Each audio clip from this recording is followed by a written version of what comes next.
Good morning. Good morning. Thank you so much for joining the webinar today.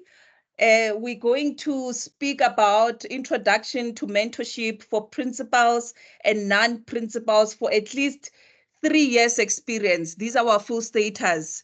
My name is Naledi. I'm stakeholder relations for PPRA. And I have speakers with me. We were supposed to be 4. We got an apology from Dr. Tladi. He's under the weather. But we do have Mr. Ashpol. We do have Advocate Deborah Weil and Mr. Mfundo Daki. They're going to take us through the presentation today, and we will take questions after the presentations. So hopefully we can finish by 12 today. The people who are joining, I think they will find us through the presentations. Let's not maybe waste time on that. I want to say today, because these webinars, they're going to be in 3 phases. So the one that the speakers and the panelists are doing today, it's the introduction. So they're going to take you through the intro of mentoring. What is mentoring? What is the difference between mentoring and coaching? And on the next webinar, which we will announce at the end of the webinar, we're going to speak about implementing these programs of mentorship. And at the end of phase 3 of the webinar, we're going to speak about monitoring and evaluation, now going back, looking at the programs that you've implemented for your mentees, if they are working and where you can deal with the gaps and where you can improve. And I'm sure you've had questions before on what is it mentoring and what is coaching? Is it the same? But we know that mentoring is long-term. The basic maybe knowledge that we all have that it's long-term, and mentoring it's when you are starting a mentee from scratch to teach them everything from scratch, and coaching it's when you are trying to improve performance. And we know that with mentoring, it has positive benefits to it, which are your skills development and retention, because we see most property practitioners joining the companies and they leave. So why can't we retain? How do we keep mentees motivated? And I see the hands, but can I ask that you type on the chat?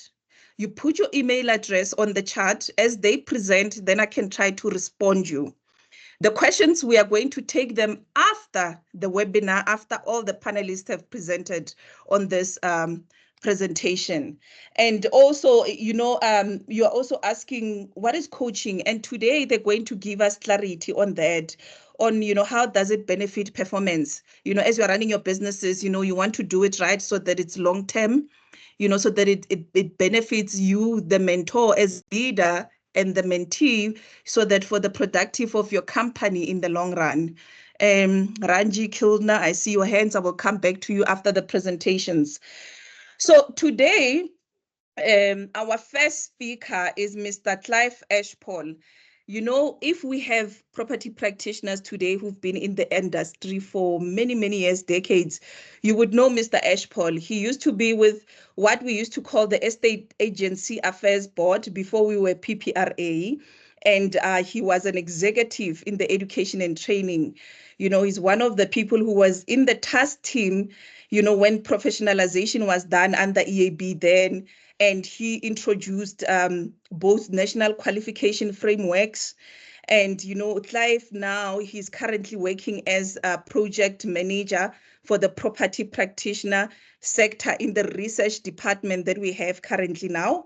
He is an admitted attorney and a conveyancer. And we also have on our panel today, Advocate Deborah Weil. She is the acting executive manager in the licensing and exemptions department here at PPRA. She's been with the PPRA, even then EAB, for so long.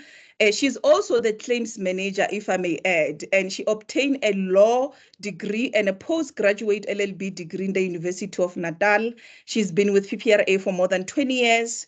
She used to be a prosecutor. She used to be under work at court under criminal and civil magistrate department. She has worked for public sector, private sector. And Dr. Tladi today submitted his apology, but in the next webinar, hopefully he will be able to join us. And today, the 2 panelists, they're joined by Mr. Mfundo Daki. He now took over after Mr. Ashpol has left in the education department. He's the executive in the educations department. He's also an admitted attorney. He has a 17 years experience. He has a postgraduate degree that he got from Walter University, and he has other qualifications under telecommunication. So he has experience in this sector for many, many, many years. And today they're going to enlighten us on the mentorship that will benefit yourselves, principals and non-principals, your full status agents. So without me wasting time, let me introduce Mr. Clive Ashpol. I'm going to flag for him. He's going to take us through the presentation. Then the second speaker will also take us through in the same presentation up until the last speaker. Mr. Clive Ashpol, please unmute yourself and take us through the presentation you have prepared. Oh, thank you very much, Naledi, and welcome to everybody who's tuned into this webinar. I do hope you're going to find it interesting and entertaining, and adds to the knowledge that you already probably have. Naledi, are you going to put the slides on? There we go. They're the rules of engagement. I think Naledi's already been through those. So let's go through to the first slide, please, Naledi, and then we go after that. Introduction, as you'll see, the introduction refers to coaching and mentoring. Now, Naledi has already given us an indication of the difference between coaching and mentoring. So just so that we have some clarity on that matter, I'm just going to quickly go over what Naledi has already said. As you probably are aware, mentoring and coaching are actually two distinct approaches to professional development, and in this case, to the professional development of entrance into the property practitioner sector. Mentoring is a long-term relationship, as Naledi has Mr. said. Ashpol, sorry. Yeah. You're breaking. I don't know if maybe it's on my side only if colleagues can hear you. Let me see the comments. There's no sound. Okay, maybe it's on my side only. If you can hear Mr. Ashpol, please thumbs up before we move in, and maybe you're struggling with the sound. Okay, they're saying the sound is good. I think it's on my side. I'll fix my network. Okay. Okay, they Thank you, can hear Naledi. you. So I'm going to continue. Naledi, we're still on the coaching and mentoring. So I'm just going to say mentoring, as Naledi has already indicated, is a long-term relationship. And as we'll see in the presentation, not only today, but in the next two presentations that Naledi was referring to as well, mentoring is a process where an experienced individual known as a mentor provides guidance and advice to foster the professional growth of a less experienced person, that is the mentee. Now, this relationship often extends beyond the immediate goals to encompass broader career and life aspirations. So that's mentoring in a nutshell. Coaching, on the other hand, is really a more structured process. Although we can have mentoring as a structured or unstructured process, and these days we are going more for structured mentoring, coaching is definitely always structured, and it focuses on achieving identified short-term goals, as Naledi has said. So the coach works with individuals to improve their performance within a specified time frame, which is much shorter than the mentoring time frame, provides tailored guidance, feedback, and support. And although mentoring involves sharing knowledge and wisdom, coaching is more directed towards skill enhancement and problem solving. But the beauty is that both methods, the short-term coaching, the longer-term mentoring, have the common aim of unlocking the individual's potential and contributing to their success in the profession of their choice. So if we go back to the slide, if we go back to slide one, please, Naledi, next slide, you'll see that empirical evidence, that's evidence that has been obtained from very many research studies, shows that mentoring programs are of great benefit both to the mentored and also to the mentees, provided that they align with organizational goals. If you have a mentoring program that does not align with organizational goals, and this is something we'll also discuss further, it might not prove to be so successful. The ROI, the return on investment of mentoring, has been found to more than pay for itself in the cost savings that the mentoring institution recovers. As Naledi said, the retention rate for both mentors and mentees is significantly higher. It has been found in firms, especially in the real estate sector, where mentorship programs have been introduced. We know that the turnover can be exceedingly high where there are no mentorship programs, and I think that is precisely one of the reasons why we are looking at mentoring. So what are the primary purposes of mentoring programs? Let's go through these very quickly. To develop leadership capability. One of the most important aspects of a mentoring program is to cultivate leaders within the organization. Then we also need to increase the skills level of employees. I think that should really be one of the primary indicators of the success of a mentoring program, when we can walk away and say we have increased the skills levies of all employees. That means principal, non-principal, administrative staff within an estate agency undertaking. So it is generally one of the prime focuses of any mentoring initiative. Another important aspect of mentoring is to increase employee engagement. And that means they become more engaged with the objectives of the firm that they're working for, and they become more committed to achieving the strategic goals of that objective. So mentoring aims not only at skills and leadership development, but also to positively influence the attitudes and the work approaches and the commitment of employees. And that is, in this case, mainly non-principal estate agents and probably new entrants to the property practitioner sector. And they become, as they go through the mentoring process, they become more invested in their roles, functions, and duties. And so the next question is, what is mentorship itself? Mentorship has been around since the early 1970s. At that time, it was mainly concerned primarily with the older employees simply helping the juniors to learn the ropes of the organization. But since then, mentorship has evolved considerably. And as you'll see in this presentation, there are various kinds of mentorship that have involved. And it is no longer simply a question of a one-on-one. One-on-one remains important, but there are various other aspects of mentorship. So let's just have a look at some of the definitions of mentorship. And I'm going to go through that very quickly. And then I'm afraid I have to read from the slide. The Association for Talent Development has defined mentorship as a reciprocal and collaborative at-will relationship that most often occurs between a senior and junior employee. We've seen that for the purpose of the mentee's growth, learning, career development. The National Medicine says mentorship is a professional working alliance. So there we have professional working alliance, which individuals work together over time to support the personal and professional growth, development, and success of the relational partners through the provision of career, and there's another added element, and psychosocial support. So taken together, if we go on to the next slide, we'll see that mentorship is a relationship where the mentor provides advice and guidance to a mentee to help the mentee grow, learn, develop professionally. So in a nutshell, then, these become the real objectives of any mentorship program. So there are 5 stages of mentorship. Building rapport, setting direction, making progress, winding down, finally moving on after a length of time. So let's look at building rapport. The mentorship journey begins with the mentor and the mentee gauging their compatibility, and they need to be matched with each other. You need a good match between a mentor and a mentee. Otherwise, if the match is not there, there may be problems. So how do you achieve a good match? The mentor and the mentee must have shared values and alignment. They must be mutually respectful of each other. They must have clarity on the objectives of the mentorship program, and they must know what the expected roles and behaviors of each of the partners to the mentorship program are. This forms the bedrock of a successful mentoring relationship.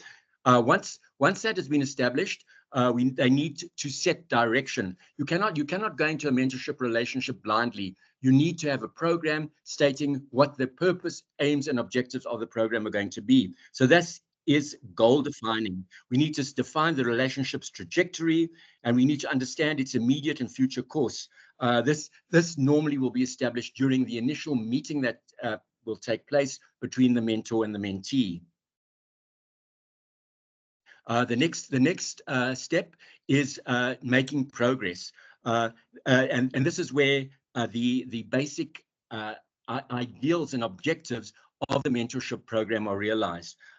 Here is where the learning occurs, and effective mentors, to enable that learning to occur, will create a structured but comfortable environment, will agree on the objectives, will agree with the mentee, that is, on the objectives of the meeting, will understand issues from the mentee's viewpoint, will promote analytical thinking and draw from personal experience, will boost the mentee's confidence, which is most important, will discuss various possibilities, will recap and agree on mutual actions, and will then agree on proposed topics for the next meeting, and possibly a kind of homework will be given by the mentor to the mentee, and the mentee is expected to report back on what has done, what that mentee has done during the period at the next meeting. So it is at this stage, not stage 2, it is at stage 3. That's a typo. It's stage 3 that mentees start to gain self-awareness and their skills start to improve. So this continues for as long as is necessary, and then we hit stage 4, which is the winding down of the relationship. So the mentee reflect on the relationship, reflect what has happened, they review their journey, and they celebrate their achievements.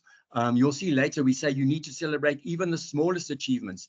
Any achievement that has been accomplished during the mentor program is significant and does need to be reflected on and celebrated. And we then get to the final stage, which is moving on. Unlike coaching, here when we move on, the formal relationship between the mentor and the mentee comes to an end, but they continue to know and understand and even probably become friends with one another, either as colleagues or as professional peers, especially in the property practitioner sector. There are 4 C's of mentorship, because as we have seen, it is inherently a mutual relationship with the mentor and the mentee working together. So let's have a look at some of those things. They engage in conversation. The quality mentorship will actually include meaningful dialogue between the mentor and the mentee. And what does this require? It's not simply the mentor engaging in a one-way street with the mentee. Both of them need to deeply listen to what is going on, understand problem-solving methods that may be referred to, and they know that there are shared goals being the outcome of the mentorship relationship. So we need to build trust between the mentor and the mentee, and both of the partners to the mentoring relationship need to take responsibility and accountability for that relationship. Then there's connection, the establishment basically of meaningful relationship. In which organizational understanding is further developed and encouraged. Mentors gain insights to effect changes, while mentees are able, through the mentorship relationship, to explore pathways and grow their networks, both within and external to the organization where they are currently employed. The mentor and the mentee, and remember this is a mutual joint relationship, need to embrace and understand their differing perspectives, and there probably will be differing perspectives. They need to share lessons and knowledge, and they need to prioritize consistent feedback. And all of these things will become more apparent as we go through. Community belonging is a key to employee engagement. The mentor must ensure that the mentee feels connected to the workplace, build the sense of community. So what does this imply? It implies training for the mentor and also an understanding by the mentee of the objectives of the mentorship program. Culture, for a mentorship program to succeed, there needs to be a rich dialogue, there needs to be diverse connections, and a united community.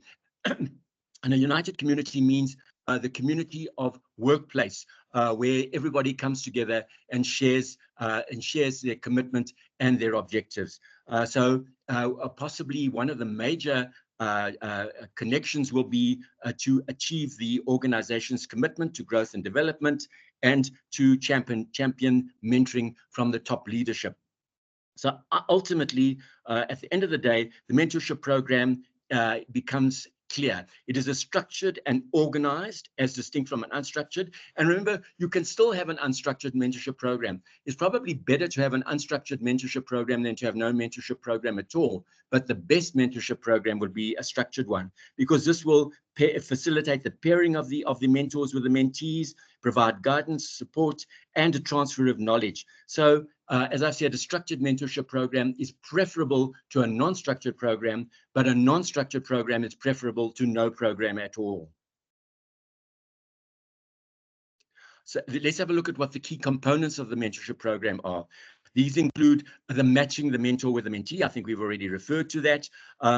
Most of the programs these days in the literature that I've had a look at seem to require a formal matching progress because I think it's become apparent that as the mentorship progress is becoming more refined and more attuned to the needs of both mentor and mentee, it's no longer something that can simply be managed without an administrator who does all the administrative work. So most programs today will have an administrator who will eventually match a mentor and mentee based on a number of criteria that we'll look at.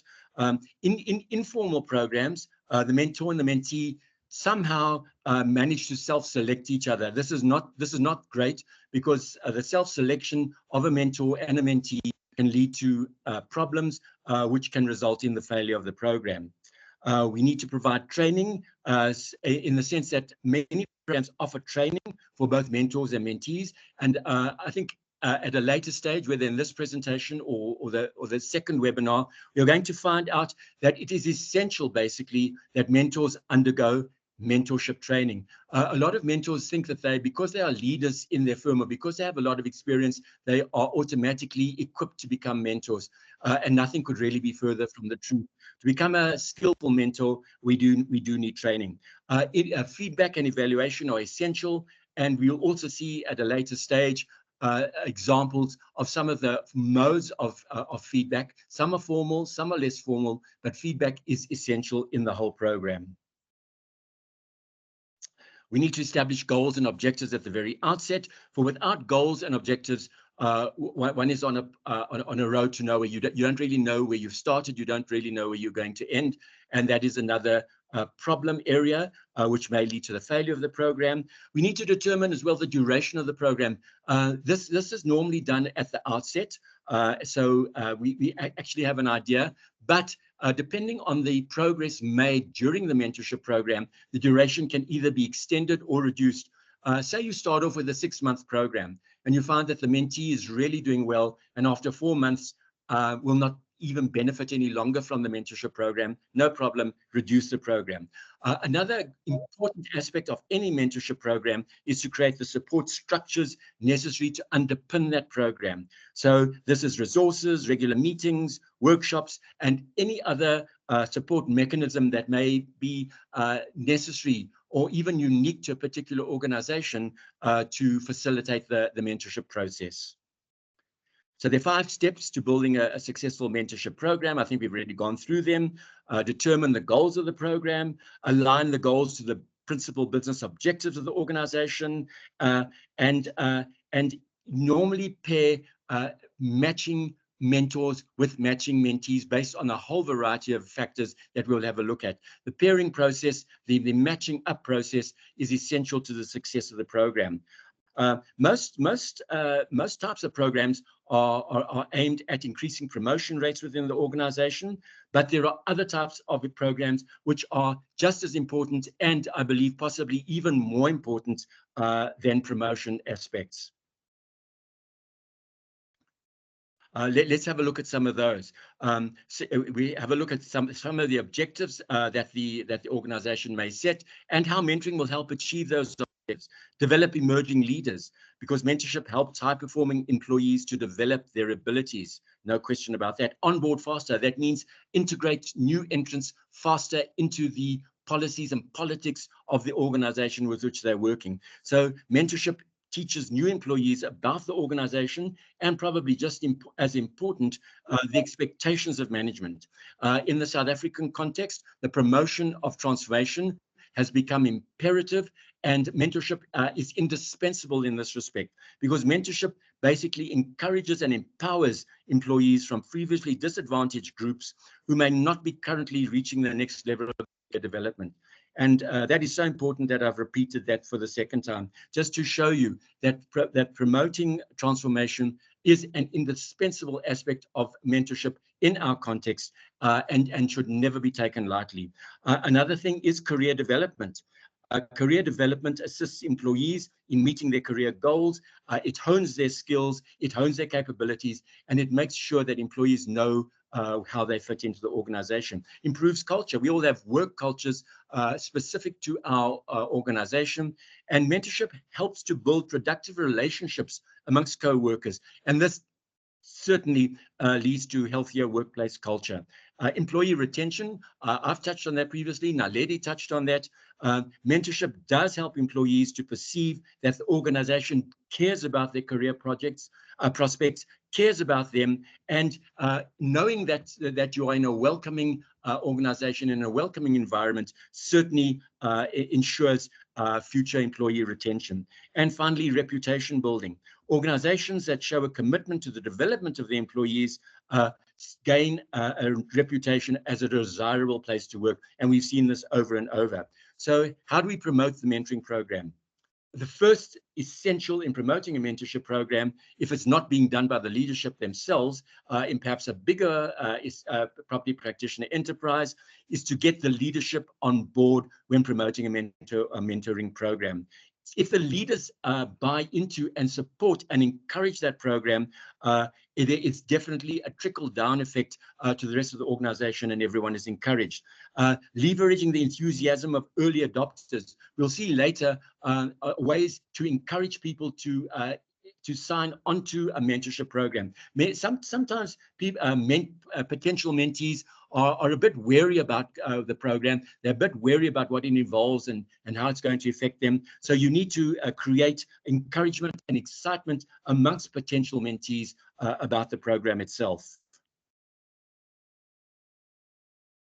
So Pierre, I'm not going to go into the slide in too much detail, but I've stressed, and I think I've accomplished the idea that it is essential that the mentors and the mentees are properly paired, because if they are properly paired, the likelihood of the success of the program is definitely going to be improved. You can see some of the things that we said that are needed by mentors and mentees: the drive to succeed, positive attitude, good time management skills, open to learning and new perspectives.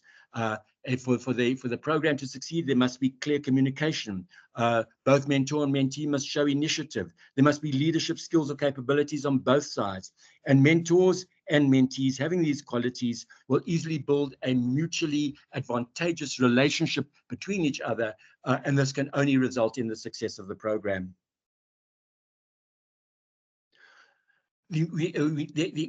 A successful mentorship program has to be supported. So in order to support the program, we have to focus on each individual's goals. And by each individual, I mean mentor and mentee, what they want to get out of the experience. If a mentee, and we've given the example, say you have a mentee who wants to transition in an organization into a new department, say from marketing to sales, who would you think under those circumstances would make the best mentor for that mentee? You also need, when the mentoring pairing relationship has taken place, to create an agenda to help things get going. You cannot simply place a mentor and a mentee and say, okay, now get on with it. They need to know what the program is about, and a specific agenda needs to be set. And the mentee, when meeting the mentor for the first time, may well ask some of the following questions. Mr. Mentor, Miss Mentor, why did you decide to be a mentor? What are your goals for the relationship? How did you move into your present role? What were some of the challenges you faced in your current and previous positions? What skills and competencies do you think would be beneficial for me to work on? You can see this is establishing a relationship where the mentor and the mentee get to understand each other, get to know why they are there, get to know what their expectations of each other are, and this will facilitate the future relationship between the two of them. There needs to be a successful mentoring relationship, and unless there is such a rapport and a building of an understanding between mentor and mentee, problems may well develop at a later stage.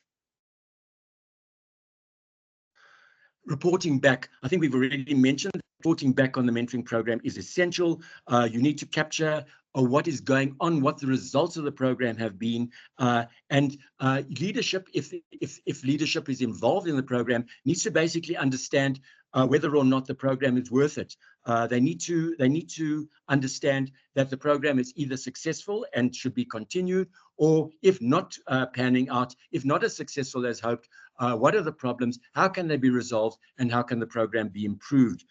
Sometimes we have feedback forms at the end of each session where the mentor and the mentee sign complete forms. And we're going to go into that in much more detail in the second webinar of this series, where qualitative feedback is provided and a decision is taken on whether to continue the program in its current form, change it, improve it, do away with certain things. So feedback is essential. What do we achieve during our feedback process? We understand the engagement level of the participants, and by that I mean mentor and mentee. Is it clear that they are enthusiastic about the program? If they are not, what is the problem? Goal achievement. Are both mentors and mentees getting what they wanted out of the program? If the mentor is happy but the mentee is not, problem. If the mentee is happy but the mentor is not, similarly, you have a problem. Then we have a qualitative feedback. In other words, how would the participants describe the program to others? If a mentor talking to his fellow leaders within the organization disparages the program, you know there's something wrong. If the mentee talking to his or her colleagues also says the program is not really great, we know something is wrong. And remember, the mentorship program neither starts nor ends at pairing. The administrator, though, must keep tabs on what is going on in the program and whether the pairing has been successful or not. And if not successful, make the necessary adjustments. There are benefits to being a mentor and there are benefits to being a mentee. Mentors often think it's only a one-way street. We're going to establish a relationship, but the only one that's going to benefit from this relationship is the mentee. And if a mentor has that kind of erroneous idea, I think we're setting the program up for failure. The mentor, him or herself, needs to realize that taking part in a mentorship program will have benefits for that mentor as well. Mentoring is often viewed as a key enabler of performance. So a successful mentor is a person who has now established a reputation of being a performer. And on a cost-benefit analysis, the benefits of being the mentor possibly outweigh the disadvantages of being a mentor. I think we've all heard of this, that teaching others is the best way to learn. I think it was Albert Einstein who basically said, if you can't explain a reasonable concept to a 6-year-old child, you do not understand the concept yourself. So you need to understand that if you teach somebody that in a way that they understand what you are trying to get across, you have accomplished something amazing. Mentors also become more competent as leaders and communicators as they guide and help rising talent within the organization. So let's have a look at what the benefits of being mentor include. Validation of leadership skills. The mentor may become a better leader and instill confidence in that person's leadership ability. The mentor becomes recognized as an advisor and confidant. They develop their communication skills and the ability to help young employees with career advancement and personal development. They learn to communicate clearly and concisely. As I said, if you cannot explain a concept to a 6-year-old, there's something very wrong with you. And I'm not saying that mentees are 6-year-olds. What I'm saying is by explaining something to a mentee in a way that mentee grasps and understands what you're trying to say, you are communicating clearly and concisely. We've got Albert Einstein there. And the thing is that you can gain a new perspective. Mentors come away from a mentorship relationship with a new perspective on the organization as a whole. And another thing is that the mentors will learn new skills. We also have a type of mentorship called reverse mentoring. And this is a model where the mentee actually becomes the mentor to the mentor who becomes the mentee. You'll particularly find with things like technology and new modes of doing things. Some of the mentors, they've been in the sector for a long time, are not really acquainted with modern modes of technology. And this is great because the mentee has an opportunity to teach the mentor something about technology. The mentor, I think, next slide, please, Naledi. The mentor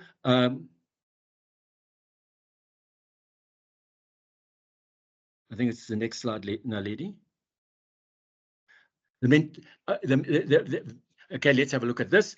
The mentor imparts knowledge to the mentee and helps the mentor learn new skills. We've seen that in reverse mentoring, the mentor benefits by staying up to date with the latest digital tools, social media platforms, and fosters a culture of continuous learning and collaboration between the mentor and the mentee. In reverse mentoring relationships, the mentee becomes the mentor and vice versa. The mentor gives back to the organization by finding and encouraging new talent within the organization, and mentorship allows the mentor to also give back to the company. There's a great sense of accomplishment in a person training new and upcoming employees and making those around them more competent and satisfied. There are also benefits to mentees, and I'll go through that pretty quickly. I think we can basically accept that mentees really do benefit from a mentorship program, especially if the mentor is experienced, a senior member of the organization, and is able to impart knowledge and information to the mentee. So the mentee quickly learns the workplace culture, adapts to the organizational culture more quickly. The mentee's skill development is enhanced. Most mentees we know wish to advance their career prospects, and this can really be made much simpler if you have a good mentor who is able to guide the mentee through the process. The mentee finds new networking opportunities, expands their network, and enables them more quickly to know and understand the functions and objectives of their key workers, and helps organizations to attract, retain, and engage their top talent when organizations are endeavoring to implement transformation initiatives, or probably more particularly, trying to recruit diverse talent. So maybe a mentor-mentee relationship enables the organization to attract the right talent, facilitates career and professional development. And when we have a look at something like job embeddedness, in other words, a commitment to the organization, we find that the factors that contribute to this include the links or extent to which the employee has strong links to people or groups in the workplace, the degree of fit to the company culture, to the job duties and remuneration, and most importantly, a sacrifice, or the level of sacrifice that the employee will be prepared to make to leave the job. If the level of sacrifice is so high, you're going to have job retention, because an employee will then come to realize that this job is not going to be easily replaced, and they are actually in a very good position. So organizations seeking talent can use mentorship to build teams, organize projects that promote goals and desired social links. And again, this could also be done by way of coaching, where coaching is implemented for specific, identifiable, unique projects over a very short course of time. So mentorship increases employee engagement, which is critical to obtaining and attaining the organizational goals and driving the objectives of the business forward.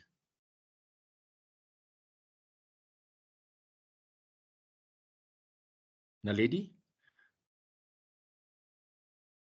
I don't think really I need to harp on this too much longer, because I think we've already seen, and hopefully when you get a copy of this presentation, you'll be able to read it for yourself, that there are certain definite benefits that accrue both to mentors and mentees arising from the mentorship relationship. And from where we are concerned, one of these is to promote a diverse and inclusive workplace. So bear that in mind whenever it comes to the question of establishing and implementing a mentorship program. Naledi, I think, is it not time for Advocate Val to take over? Yes, we can. She had joined the meeting. So let me just check if she's in the meeting. I'm going to stop sharing so she can share for herself so that it's easier. Because if I'm sharing, I'm unable to see the chat and respond, yeah, and accept everyone in the meeting. Let me see. Okay, so our next speaker is going to be Advocate Val. She's going to start from slide 26, Advocate, because Mr. Ashpal did present until 25. Okay, that's fine. Can you hear me, Naledi? Yes, I can hear you. We can see your screen. Okay, great. Thank you. Right. Good morning, everybody. Nice to be with you and to take over from Clive as we discuss various mentoring models. I can certainly agree with what Clive has commented on thus far, and particularly the importance and benefits of mentoring, not only for one, but for both parties. And we'll see when we look at mentoring models that quite often there's more than just one mentor, and quite often there's more than just one mentee. And it just increases the scope of benefit for everybody who can be involved. The first one we'll look at, of course, is the one-on-one mentoring, which is the usual classic style that everybody uses. And there's certain benefits to this. Let's make no mistake about that. The fact that we can develop a relationship with a person on a one-on-one level is very beneficial. Not only can we learn directly from them, but we are able to identify each other's needs better than in a group environment. We are also able to establish a relationship, a personal relationship with that person based on what we can see, what we can perceive, and what we can understand of their personality, their goals, their aims, and their needs.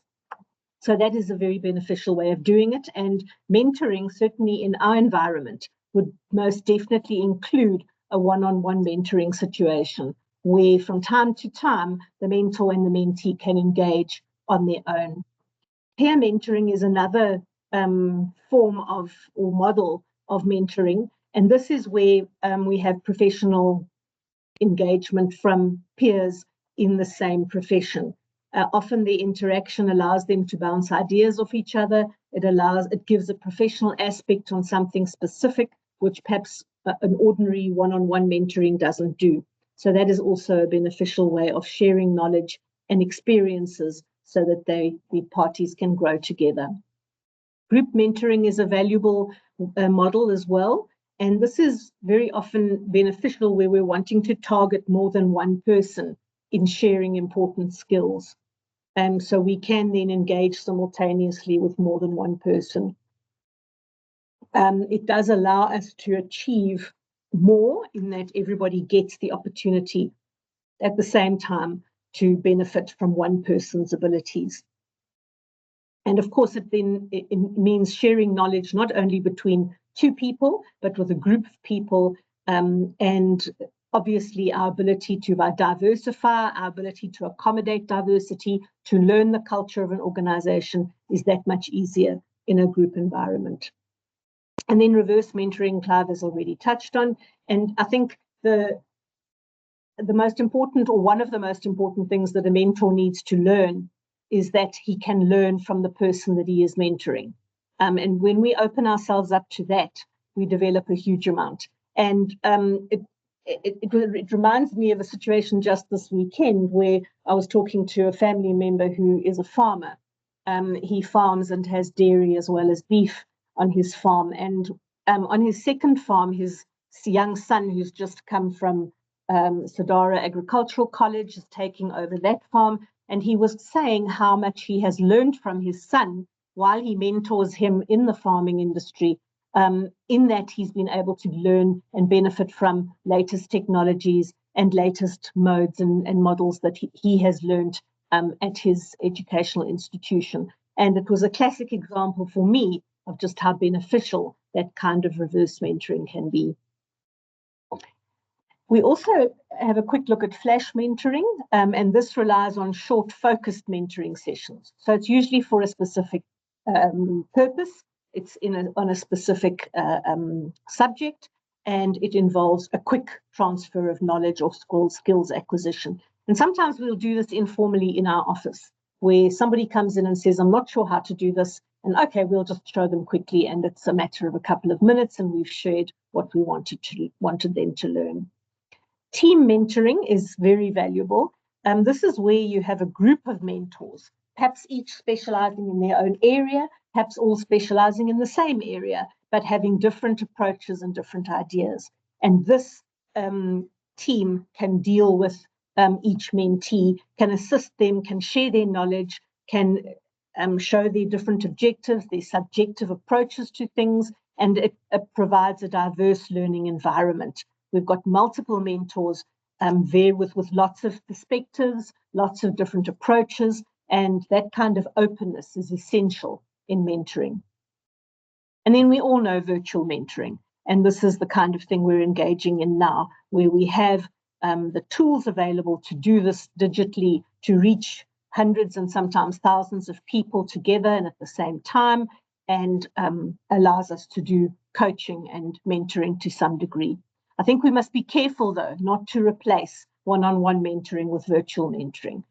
Virtual mentoring is very often impersonal. It doesn't allow a personal relationship to develop, and that is sometimes crucial. So we don't want to use only one of these to the exclusion of the others, because we will lose important aspects of the benefits.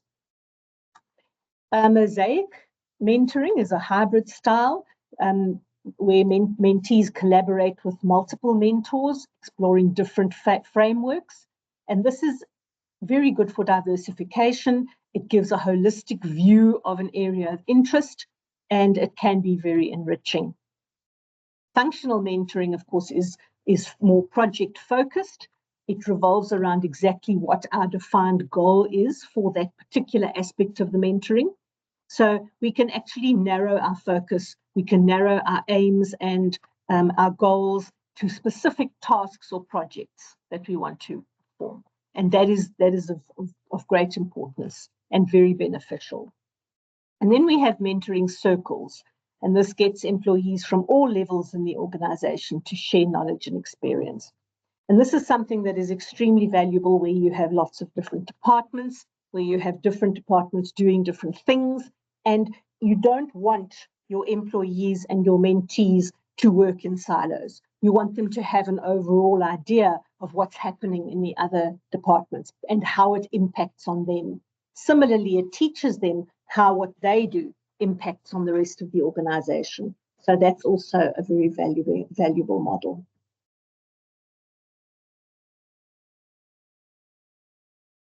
We'll move on to types of mentors.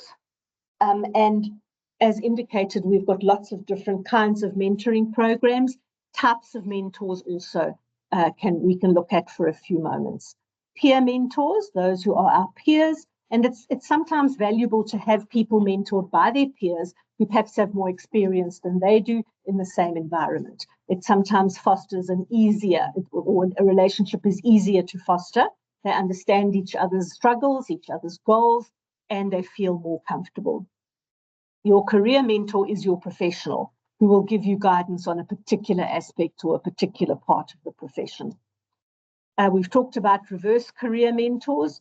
Life mentors are very important. And as mentors in a smaller organization, sometimes we have to do all this kind of mentoring ourselves. And there's no reason why we can't do it. We've all been there before. We've all done the same things. We've all been in the position of our mentee. So we can do that. And we're all in a position to give them professional knowledge of some of the aspects that we've dealt with. And we all have experience in life. Chances are that we're going to be a little older. We've developed some knowledge, some experience, some expertise, which can be of benefit to our mentees. But life skills is absolutely crucial. Coping with the environment is not easy for new people coming into an environment that may be strange to them. And so it's very important that we ensure that these people who come in are able to benefit from our life knowledge and our life skills benefit. And also to be able to help them in an unfamiliar situation.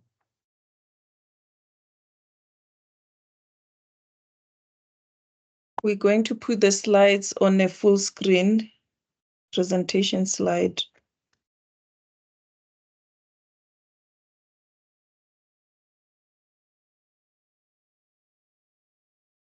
We are on slide 29. You can see it, colleagues.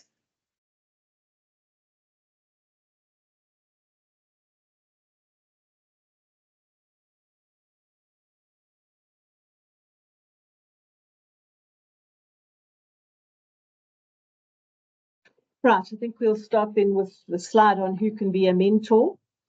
Mentoring programs often involve leaders and managers, but as I've indicated, anyone in the workplace can be a mentor. We can share whatever skills we have developed.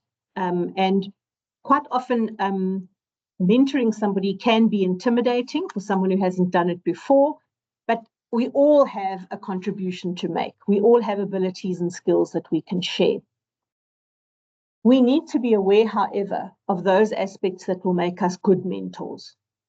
And these will usually include the following character traits. We need, of course, to have experience in the field that we are mentoring in. We need to have fairly good communication skills. And that's not something that comes easily to everybody, but it's something that we can develop. When we learn to communicate well, we learn to be able to think on our feet, to think in a situation, and to be able to communicate well in a way that people can understand us. Very important aspect is the willingness to listen and to support each other, regardless of levels of experience.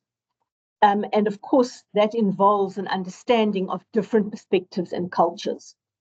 I learned this as a civil magistrate in Mpumalanga, where I worked for some time, where I had a young prosecutor who would come into my office, come to the door, open the door, greet me, and then run very quickly across the room and sit down as if the hounds were after him.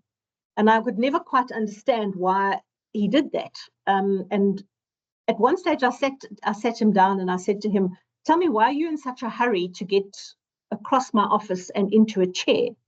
And he said, "Because I have respect for you as the magistrate, and I should not be standing in your presence if you are sitting.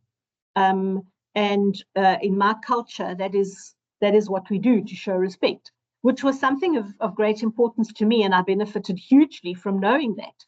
And so often this kind of cultural perspective is something new to us. We need to be open to it, and we need to be able to develop and understand how other people have experienced life and what is important to them.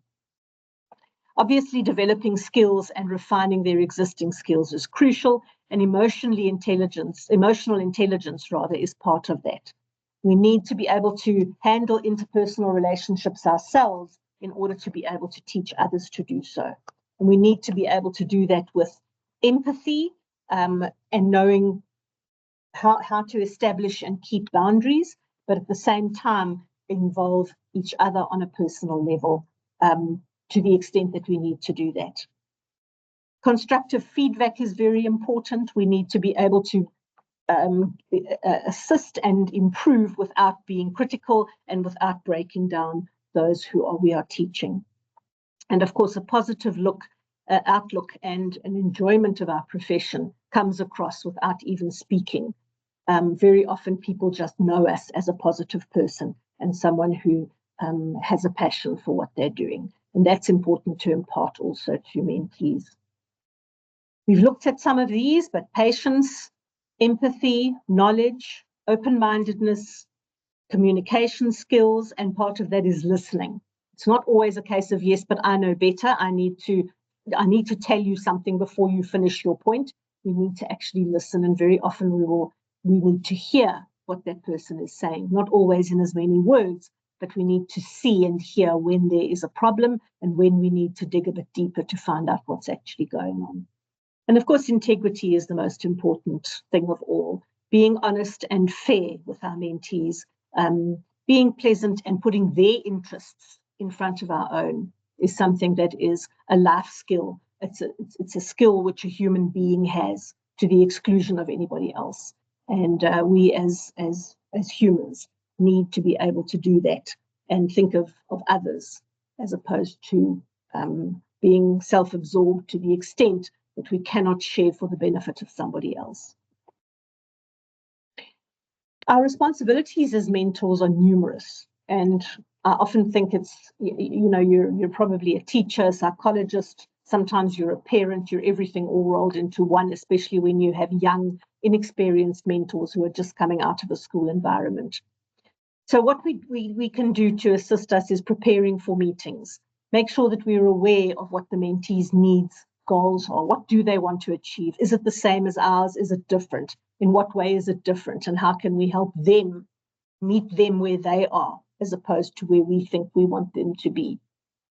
Planning to use our time, setting agendas is very important. Very often we kind of engage in an airy-fairy type of model where, things come up spontaneously, and that's all very well. But we need to have some sort of directed and goal-oriented process that we follow, with agendas, with meeting times. And of course, teaching accountability is the most important thing. Not if we have no ability to take responsibility for what we do and be accountable and say, yes, sorry, that was my fault, we're going to find it very difficult to teach that to other people. So being accountable, teaching others to be accountable, setting realistic goals, and lauding achievements and helping where there's a breakdown is all part of that model. A very important aspect is teaching our mentees to think. And it's not just a case of regurgitating facts. It's thinking for themselves. It's exploring their own needs, what their own choices are, and providing advice as we go along that process. And part of that, of course, is learning and teaching skills. I think we're all aware that mentees are generally those people who are seeking some sort of guidance. They don't have experience. They're straight out of some sort of learning institution. They want to achieve a lot and they're not sure how to do that. And so we are teaching, we are giving them guidance, we're teaching skills. And in order to do that successfully, there's some qualities that we need to develop. Openness is one of them. And this doesn't always come easy to everybody. It depends on our personality. But having an open mind and showing that we are open to ideas, to learning, to growing, and to discussion is important. Otherwise, we will not successfully build a relationship with our mentees. Showing mutual respect is obviously essential. Good communication skills is something we can develop as we go along. We may not get it right the first time, but what's important is that we communicate well enough for our mentee to be able to know that he can say, sorry, I didn't quite get that. Please, would you go over it again? Being flexible is very important. So a successful mentee is someone who can approach the program according to how it comes out and make the best of it. Make adjustments where necessary, and we as mentors need to do the same thing. Where we have sudden unforeseen problems, we need to be able to deal with them, both as a mentee and as a mentor. It's important that mentees are aware of their own limitations, their own abilities, and where they want to go. They also need to be aware of their own skills, their own areas in which they are particularly good, and that they can maximize that. And as mentors, we can help them do that. And a degree of confidence is very important. Now, not all mentees come with confidence. Some do, some come with too much. But we as a mentor can help those who are not confident in what they're doing, to instill confidence, to encourage as opposed to criticize, and to show them the right way of doing things. So often, their success depends on our ability to properly teach them, to properly take an interest in what they're doing. I saw this very often as a magistrate in the civil court, where I had young candidate attorneys coming in. They had been they'd just started, they'd had a file stuffed into their hands, and they'd been told, go to court and get the order. They had no idea when to even stand up or sit down. Fortunately, I was the kind of magistrate who tended to mentor them. So I would teach as opposed to just striking their matter off the roll and telling them to go and find out what they should be doing. And that kind of thing can either destroy somebody's career, or it can actually build their career and build their confidence and help them to think when they need to do so. So that's very important. Working together to make mentorship easy, I think, is one of the most crucial requirements for success. It does allow those that we are mentoring to learn quickly, to acquire the knowledge that they need.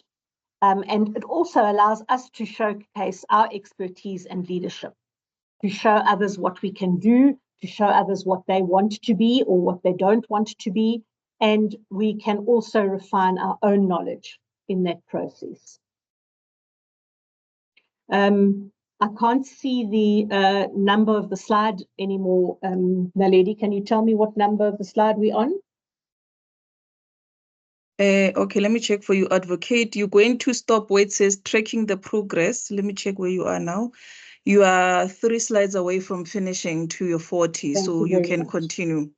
Okay, Yeah, I will come in. Yeah, I will come in when you, yes. Perfect, thank you. All right, we'll look then briefly at launching the mentoring program.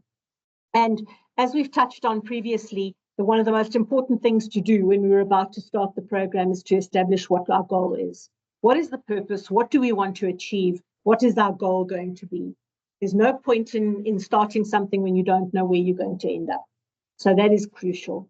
Having done that, we need to ask ourselves, how am I going to achieve these goals? What strategy am I going to employ? How am I going to develop that strategy? How am I going to transform situations so that my strategy works? And is there a way that I can ensure that when the goals are close to being achieved, we can do some kind of recap and see where are we, and do we have to amend our strategy a little, or do we have to tweak it here or there? Very important is that our goals and our strategy need to reflect the priorities of the organization. So we need to know what the organization is achieving, where the organization is heading. We don't want to be out of sync with that priority program, which our organization is busy with. And so that whole aspect of goals, strategy, priorities, and short-term aims is something that we need to look at before we launch that mentoring program. There are some common objectives which I think most mentoring programs want to achieve. Firstly, they want to develop emerging leaders. We want to ensure higher performance by employees and help them to develop leadership abilities. We want to be able to teach new entrants who come in to become valuable immediately. We want to teach them what the expectations are, and we also want to teach them in a way that will allow them to become valuable in their own minds as well as to our organization quickly. And part of our, as a regulated industry, part of that is teaching them legislative compliance. And here I need to remind us that we cannot teach legislative compliance if we don't know it ourselves. And so we have the responsibility to ensure that we know what the regulatory framework is that we work in. Obviously, promoting transformation is very important. We need to encourage and empower those who were previously disadvantaged, who come from communities who perhaps don't have a culture of the environment that we have, to be able to share it, to be able to allow them to fit in and to successfully integrate into that community and that environment. Very important is looking at what our entrance aspirations and career goals are. We cannot assume that it's always the same as ours, and we cannot assume that if they're not the same as ours, then they cannot provide any value. We need to have respect for their aspirations and goals as well. Productive relationships are one of the most important things in any work environment.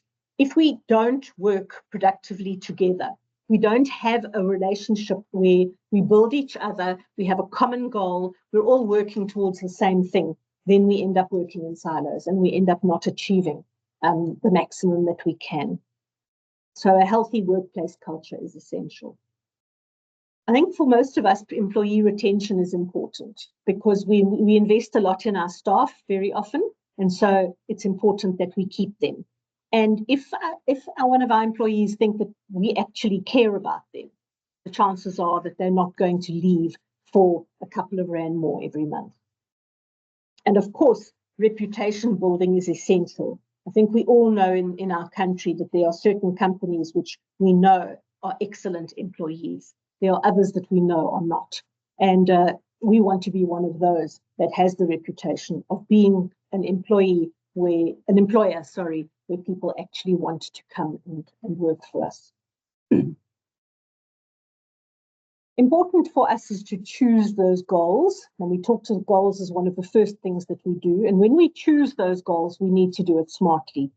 And we need to ensure, as has been set out in the slide, that they are specific, measurable, attainable, relevant, and time-bound.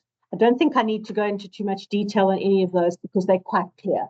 But when we say specific, we need to be sure that they're not vague. Saying that we want to increase diversity through transformation is vague. It doesn't tell us what we're actually going to do. What do we want to achieve? Do we want to achieve a certain number of previously disadvantaged individuals in positions of management? Do we want to achieve a certain number of intake staff from a certain level of the community? We need to align our mentorship program with other organizational initiatives so that what our organization is heading for, we can actually hitch our cart to that. And those organizational initiatives then become self-perpetuating. And of course, time management is essential. There's no point in not having a time when we need to achieve something. The chances are we won't get to it. Okay, is this where I stop, Naledi? No, I think, yes, one more. Okay. And then, so finally, I look at the last slide for this section of the program, and that is encouraging the mentees to own the objective.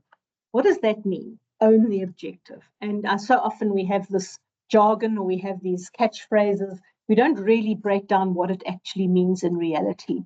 But certainly our mentorship program needs to have objectives which become important not only to us, but to our mentee as well. Our mentee has to be able to make that objective his own. He has to be able to say, I can identify with this. I can agree with this. I can help with this. And so he chooses his own goals within the framework of what our overall goals are. And as he does that, he becomes one with our organization's goals. It increases motivation. And of course, it makes it easier for the mentor himself to apply himself to what we want, to become involved in it, to spend as much time as he can achieving those things that we have set out for him and us as mentors to do. Thank you. And then I think someone else will take over now on establishing challenging but attainable goals. Advocate, this is slide number 39. This one, we can do this one as the last one, and Mfundo can start on 40. Okay, sure. Thank you. All right, then I'll finish off with this, establishing challenging but attainable goals. And I think here we're looking at a very important balance. There's no point in setting goals which are absolutely impossible to achieve. It's a self-defeating process, and we realize from the beginning that we're probably wasting our time. At the same time, however, I've always remembered what one of my wise teachers at high school said to me, and that was, when you aim at the moon, you've got a good chance of getting to the stars. If you aim below the stars, you'll get nowhere at all. And I think that's the balance we need to be able to establish. We want lofty end goals that are important, that are achieving, that are challenging, that will energize our participants, but at the same time not demotivate us. And in order to do this, we create an action plan. Action plan is very important. It establishes, first of all, once we've done the goals, how are we going to get there? Usually this includes our mission statement, our timelines, who will be participating, who will be doing what resources we're going to use, and how we are actually going to measure our achievements. In order for this to be successful, we need to provide assistance and direction. We cannot say, all right, go off and do your own action plan. We need to be there with them and say, right, okay, how are we going to perform this one? If we do that, what's going to be the outcome? How are we going to decide whether we've achieved it or not? And that's of great importance. And very often as a mentee, we get something like do an action plan on something and don't know where to start, especially if we've got very little experience in the organization. So we need someone as mentees who we can ask questions and who will give us meaningful answers, who will direct our thought and tell us where to start. And very often a starting point is the most important thing of all. We've talked about communication and how important that is, as well as honest but not brutal feedback. And that's how we provide assistance and direction. And then, as Clive mentioned earlier, celebrate each step. Every little achievement is worth celebrating. Not that we have to become someone who, as they say now in school, all you need to do is participate and everybody is a winner and everybody gets a medal simply because they put one foot in front of the other. That's not what we're talking about. We don't want to go overboard and think that people will grow into our organization thinking that they can achieve promotions, they can achieve salary increases and increments, etc., without actually achieving the goals. So sure, we need to be goal-oriented, but there are steps along the way which for us may be easy, but for others will be difficult. And so we need to be able to recognize that. And when they achieve something which we know is hard for them as a person, perhaps they don't communicate as well as others. And to be able to do some sort of successful communication is something to be celebrated. So yes, promoting and encouraging and showing our mentees that they have our support is of great importance. Thank you very much, everybody. Thank you, Advocate Val. Thank you, Mr. Ashpaul. That was interesting. You know, I think now property practitioners can see why we're doing 3 phases, because it's a lot of informative, and it will really assist. So we're going to start on tracking the progress of mentorship program with Mr. Mfundo Dagi. Mr. Dagi, you can unmute yourself. Take us through. Thank you. I've stopped sharing, Naledi, if you want to take over. Yes, he will share on his side. You can unmute Mr. Dagi. We also see the questions on the chat. We're going to tackle them after Mr. Dagi has presented. And we see the hands. We're going to unmute everyone so that we can have a discussion and give clarity. It's still in the morning. Good morning, everyone. Morning, Mr. Dagi. I hope that you are enjoying this session. And so far, it's very, interesting. And I think there's more that is going to be shared here. And we believe that the property practitioners are actually going to benefit a lot from this. I think I was introduced earlier, so I don't have to reintroduce myself, but I can just mention that my name is Mfundo Dagi.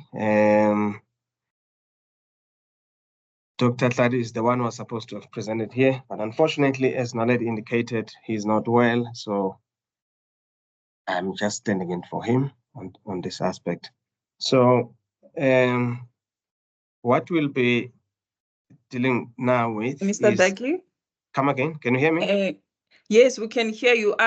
Can you open the presentation on your side and let's put it on slide mode, full screen, so everyone can see it. If you need help, just let me know. I'll help you to share. Okay. Can you see what I've shared? I can see your folder, the desktop folder. Okay. Open the first presentation, just click it. Okay, just bear with me because I thought that I had it sharing, but let me stop sharing here so that I can. Okay. Open it first, yes. Open the presentation first, then click share. Okay.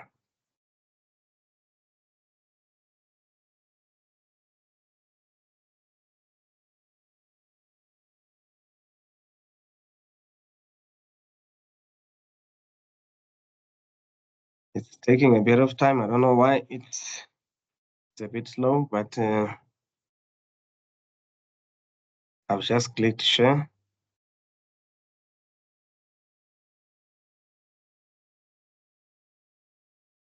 I think there's a bit of a challenge. Okay. Just bear with me. I'll try to open it from here.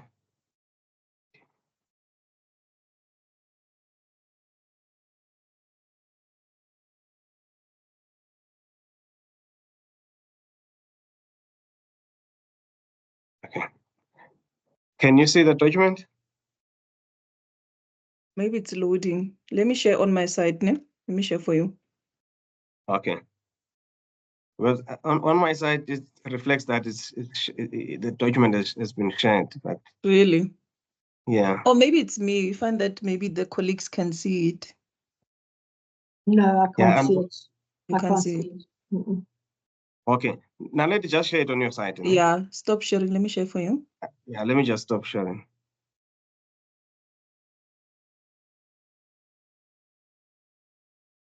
Can you see it?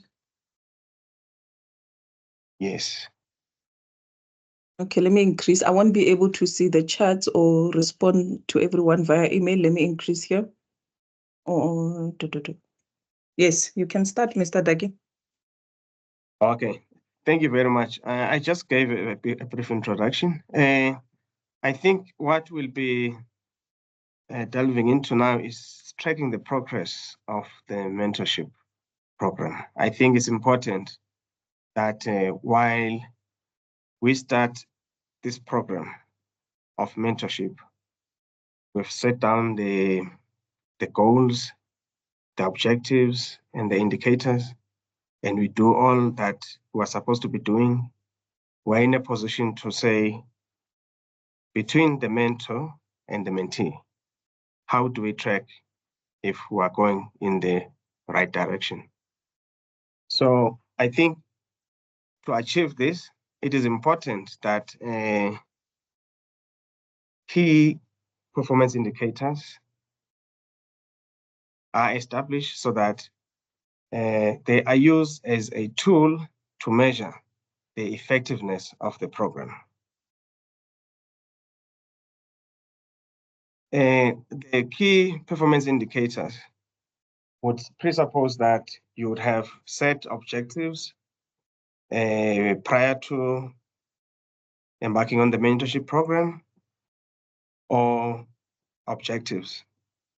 So the key performance indicators would be an indication of the activities that you'll partake in order to achieve the goals or the key performance areas.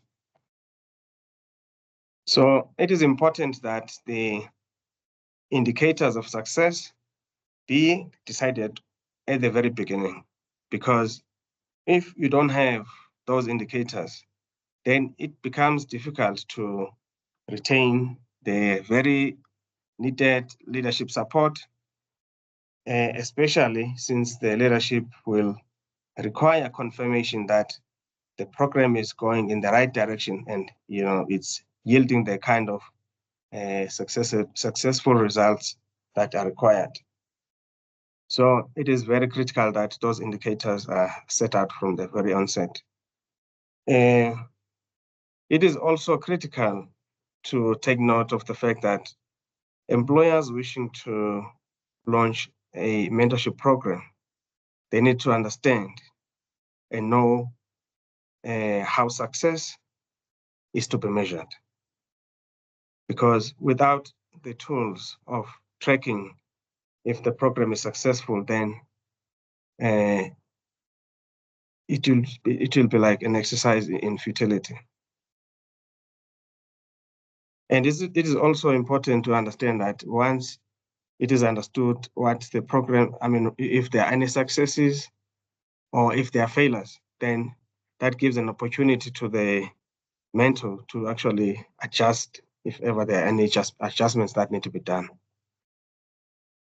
I think it is also important to also deal with the issue of gathering meaningful feedback from participants, because it's important that there's that continuing feedback at every step of the way, so that if ever there are any challenges, as I indicated, if there are any failures, some adjustments can be made.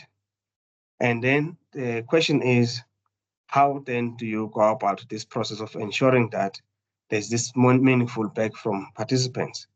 You do this by ensuring that there are feedback surveys, and there are some of the questions that need to be included in the feedback survey. One of them being, Do you feel that there was a broad enough range of mentors to choose from? What would you change about the pairing process going forward? Because you might find that maybe there's a mismatch between the mentor and the mentee. So if one of the parties to this mentorship relationship is not happy, then they can make a recommendation that, no, I'm not happy with this mentor, or I'm not happy with this mentor. Maybe the right person to mentor them would be so and so. So that continuing feedback is really required in these surveys. Another question is, how is or was your relationship with the mentor? Of course, there would be an indication from 1 to 10. Then a participant would be required to motivate their answer. So this is just a way of ensuring that there's really a success in the program, because without this feedback, then there'll be challenges. What did you enjoy or not enjoy about the program? What would you change, if anything, about the program? So it allows both parties to contribute. So the fact that maybe you are a mentor does not mean that a mentee should be deprived of an opportunity to actually contribute to making this mentorship program a success. So this process is critical for that purpose. So let's move to the next slide. Okay. So now let's deal with the common goals for mentors and mentees. It's important that the mentors and mentees are helped to understand what needs to be achieved through the program. I think Advocate Vael did deal with the setting of goals. I think it's very critical, because it's got to be at the beginning of the process, because both parties need to understand what needs to be achieved. So goal setting is the compass guiding mentees throughout their mentoring journey. So as I indicated, it's very critical to understand where you are going. So goal setting gives you a direction of where you're going. And it serves as a measuring tool for both parties in gauging progress, and it ensures that the mentee remains on track to achieve the desired outcomes. So there could be suggestions that need to be made by both parties, because I think it's important that, in as much as the mentor is the one who's leading, a mentee is also allowed to make contribution. So the suggestions should be allowed from both parties, so that they also, the mentee feels that, okay, I own this process, I'm part of it because I was involved in the development of it. So I think it's critical that both parties are involved at the goal setting process. Okay, let's move to the next slide. Yes, now the mentor goals. Let's deal with that. I think, as we understand, mentors ordinarily would be individuals who are knowledgeable. We've got a lot of wisdom, and not only wisdom, but experience. And it is that experience that they impart to the next generation. So it is very important that actually mentoring, being a mentor, is an exceptional opportunity for these leaders that I've referred to give back to the next generation of, in most instances, young employees. So it is valuable, or it is a valuable learning experience that reveals the mentor's communication skills and the ability to build relationships with others. So this process not only assists mentees, even mentors, they benefit from this process, because they are able to learn a lot and develop their own personal skills and abilities.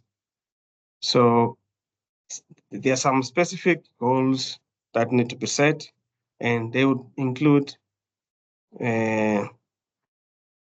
validation of the mentor's leadership skills, the responsibility of helping to guide the career and goals of the mentee requires the senior employee to teach, motivate, and offer honest feedback in what may be difficult conversations.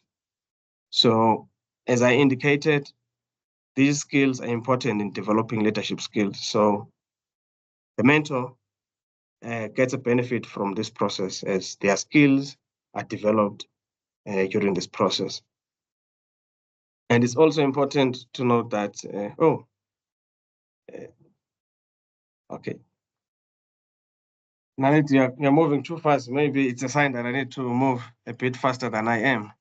Okay, I think some of these aspects have been traversed before by both Mr. Ashpol and Advocate Rael. I think it's also important that a mentor, by being involved in this process, it becomes, or he or she becomes, an advisor throughout the organization, and their wealth of experience is recognized by everyone. They also develop some communication skills, because when they depart, when they impart this knowledge to the mentees, they learn a skill of communicating clearly and better than they did before. And also they are able to, expand their new perspectives, because I think it was mentioned earlier that there's a reverse mentorship process whereby a mentee is the one who, due to some skills that they may have, for instance, we all understand that younger people seem to be technologically savvy as compared to the older generation. So the mentors who may be older are able to benefit from this process. Well, let's move to the next slide.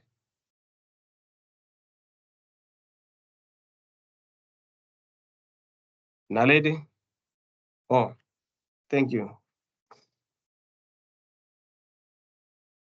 So now let's move to the mentees.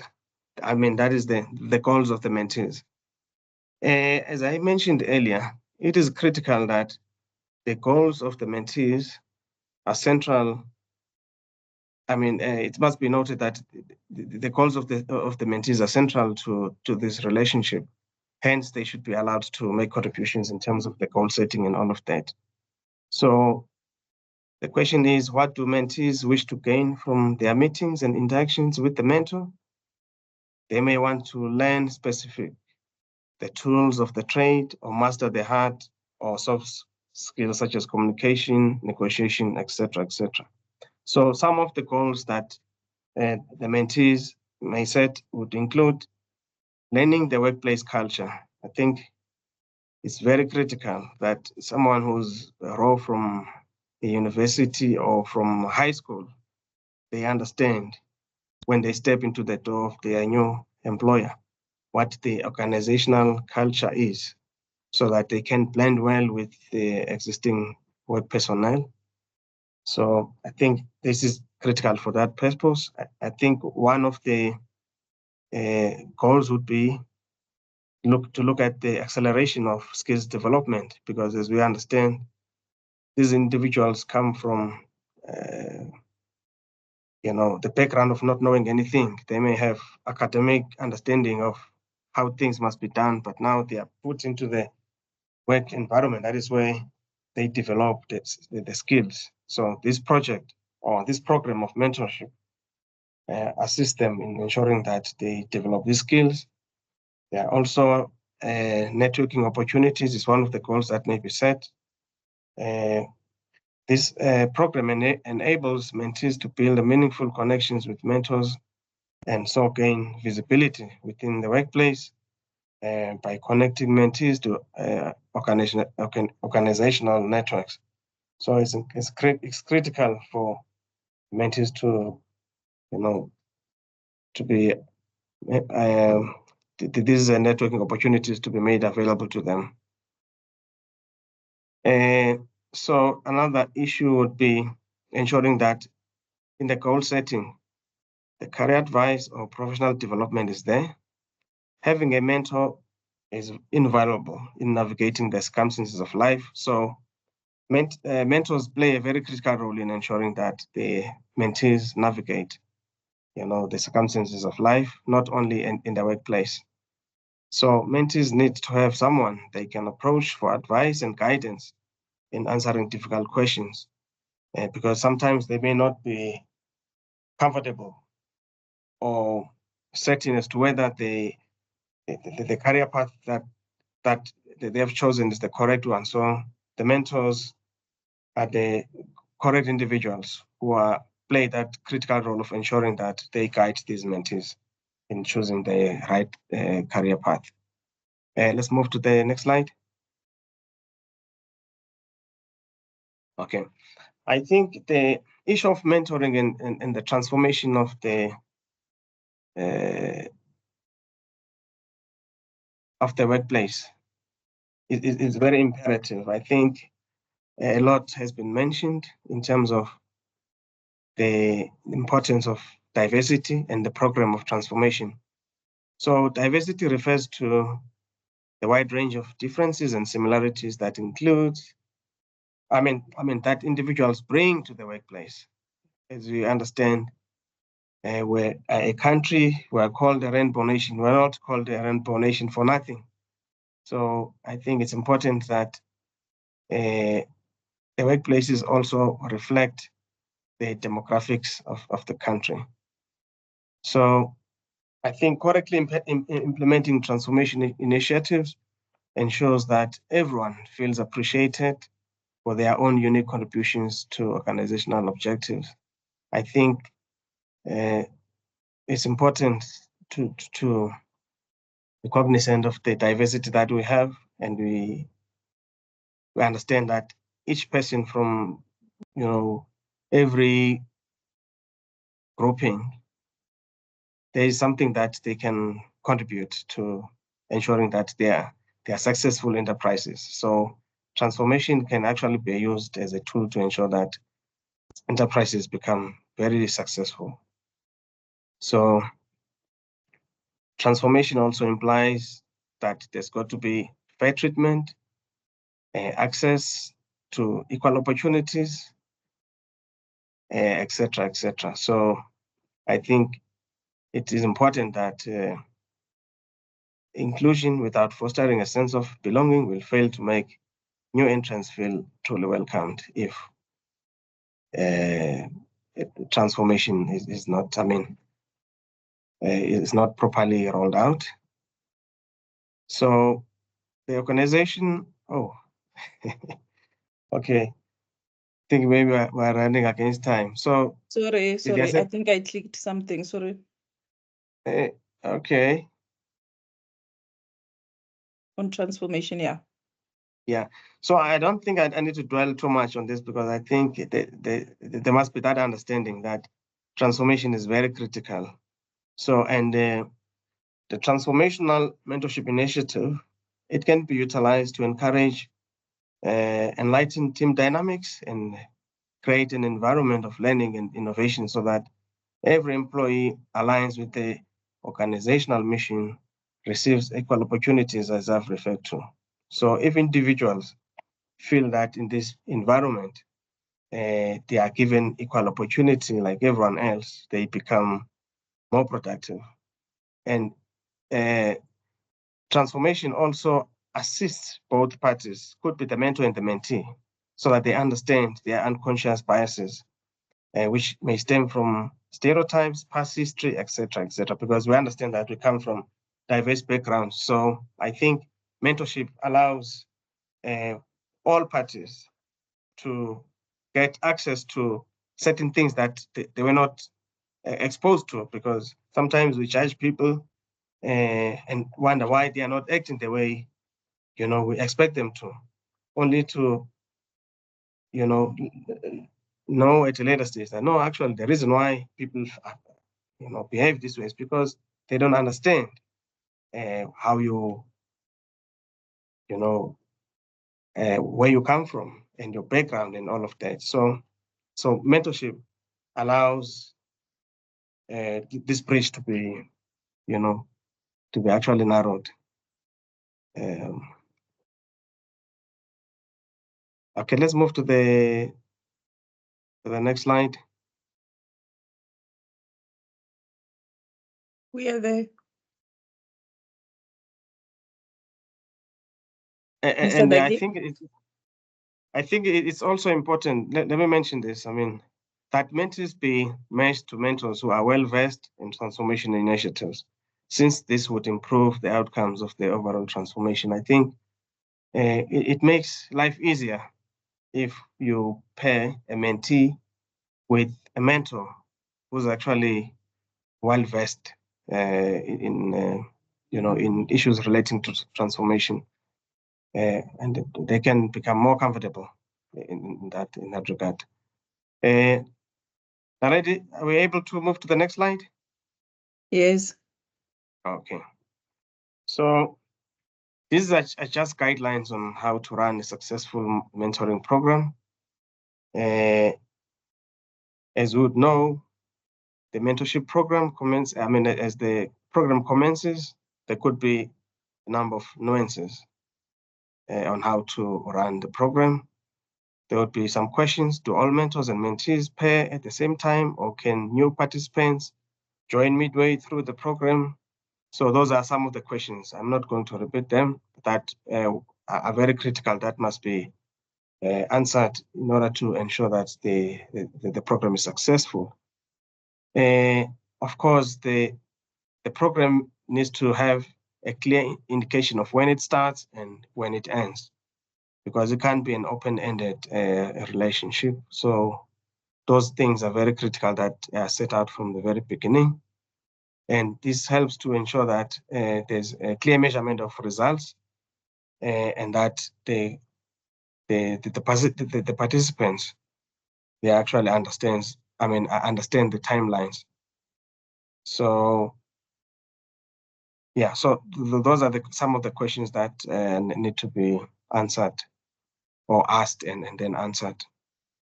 So I'm not going to repeat them. I understand that these slides are still going to be made available to all the participants. I mean, to all our stakeholders, even the ones who are not part of this, who are not able to join this webinar, they will have access to it. Let's move to the next slide, because I see that time is not on our side. So now the question is, what are the guidelines that ensure that you are running a successful program? I think it's important to ensure that the pairing is meaningful.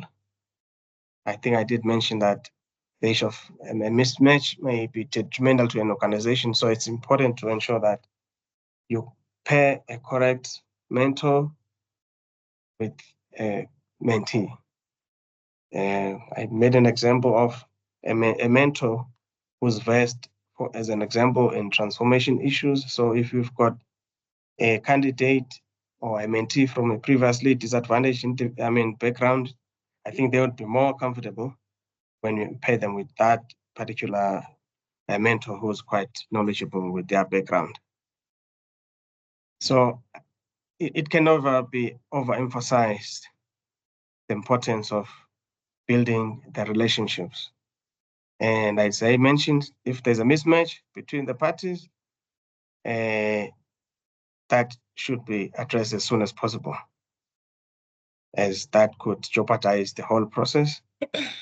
And it's also important to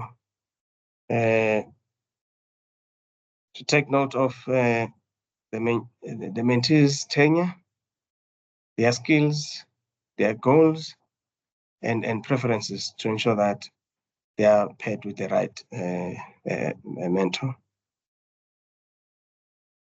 So it's also critical to check in with the mentoring pairs and leverage on the feedback. So I did mention that there are those feedback surveys, so I think it's important that they are adhered to.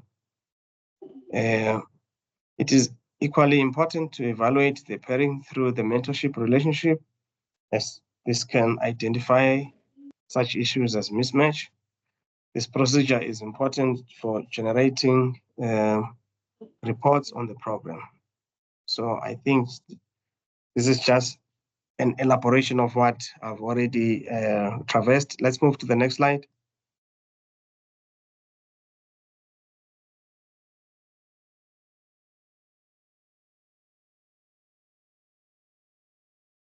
Okay, so it is also important to measure sentiment.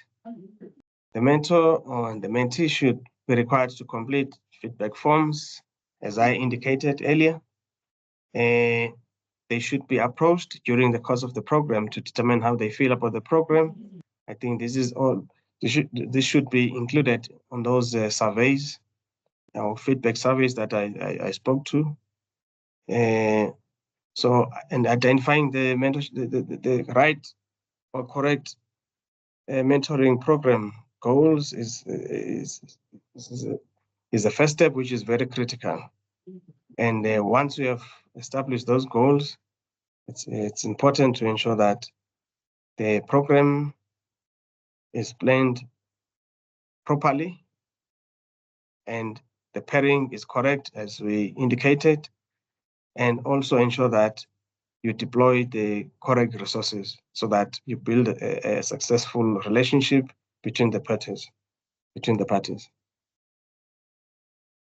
So those are some of the important considerations in ensuring that there's a successful mentorship program. So this is an example of a successful monitoring in the real estate sector. Avison Young, a commercial real estate firm in Canada, focused their workplace mentoring program on improving diversity and inclusivity, with special emphasis on bringing more women into senior roles. So this is the goal that they set for themselves. So what did they do? They started mentoring programs in the workplace to connect seasoned employees and organizational leaders with members of various employee resource groups, which were established to support women within the organization. So these are clearly defined roles or goals, and as well as indicators. The mentorship program sought to offer wisdom and guidance to women in the organization so that they would be equipped for leadership positions. So this program was just geared to ensure that there's empowerment of women so that they rise up the ranks and become senior leaders. So participation for mentees was limited to members of employee resource groups such as Black Professionals Resource Group and LGBTQ+ community. However, this entity was able to gather mentors from different areas. So the successful workplace mentoring program demonstrated that providing mentoring opportunities for members of employee resource groups was an excellent way to create a more equitable workplace. Positive feedback from mentors and mentees included the following. So this is now the feedback from the mentors and the mentee. So for the mentee says, "My mentor is awesome. She's giving me little nudges that are priceless and relevant to my current responsibilities. I love interacting with my mentor. He has a wealth of knowledge and assisted me in passing the regulatory examinations." So I'm sure every mentor would be happy to get this kind of feedback, because there are instances where the feedback might not be as what you want. You get all the negative feedback. So, and then this is the feedback from an example of feedback from a mentor. "I am thoroughly enjoying my time with my mentee. We share similar challenges and concerns and work through our experiences and thoughts. My mentee really bought into the program, and that has made all the difference. There was also a degree of reverse mentoring, which I thoroughly enjoyed." So this is a demonstration that that reverse mentoring also helps. So this entity plans to implement additional mentoring programs in the future. They are presently testing mentoring groups as a means to increase collaboration and knowledge sharing even further than the previous program. So this is just an example of this entity in Canada that rolled out a mentorship program which particular focus on that particular grouping. They had clearly defined goals and also had a way of, measuring if the mentorship that they were rolling out was a success. Let's move to the next slide. So in kickstarting the mentorship program,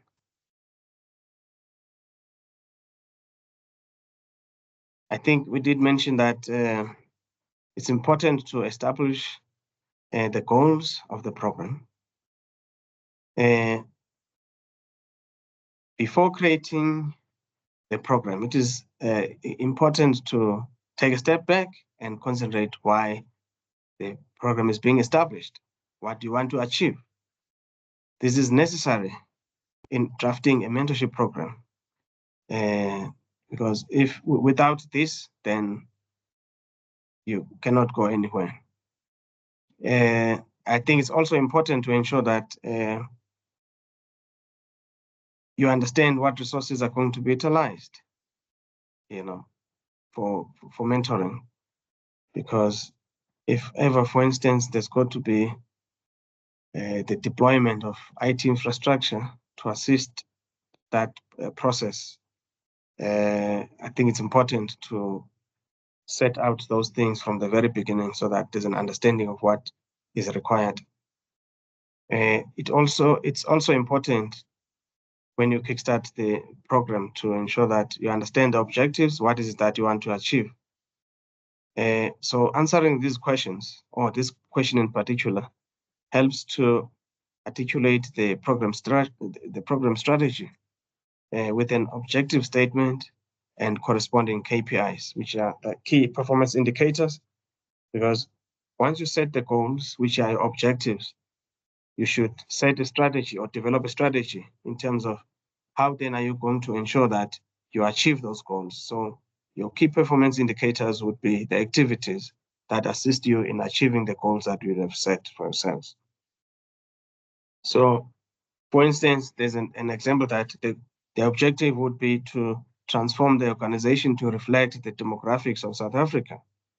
So the KPI would be the diversity of the organization as opposed to that of the property practitioner enterprises. Yeah, so I think it's important that those things are set out very clearly from the beginning. Yeah, so I think let's move to the next slide. So I think it's important that once the goals are defined, they've been outlined, they are also refined. So once the strategy has been defined, it is necessary to indicate how it will be achieved. I did mention that the KPIs are the tools that are utilized to achieve these goals. So, but they are just useful questions that you need to answer in order to achieve this. First one being who will be involved. That is to say, what are the eligibility criteria for recruiting mentors and mentees? Will the program be mentor or mentee driven? How many mentors will each mentee have? And a host of those questions which appear there that I'm not going to repeat, but I think it's critical that all those questions, when you are busy refining your goals, you go through these questions. They will assist you in achieving the goals that you require. Let's move to the next slide. So it's also important to choose the correct mentorship program for the organization. So the traditional depiction of mentoring includes a more experienced individual imparting knowledge and wisdom to the young people most of the time.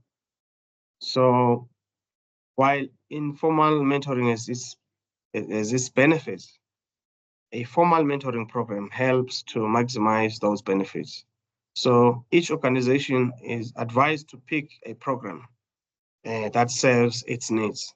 I think through this program that we are trying to roll out, we understand that business property practitioners, principals, and mentors have been doing this thing of mentoring candidates without being guided. So we are trying through this process to ensure that at least there is some form of a standardized way of doing things. Let's move to the next slide. So I think it's also critical to use some resources in order to ensure that the success of the program, including the employee resource groups. An employee resource group is not a mentorship program, but mentorship will often be part of this.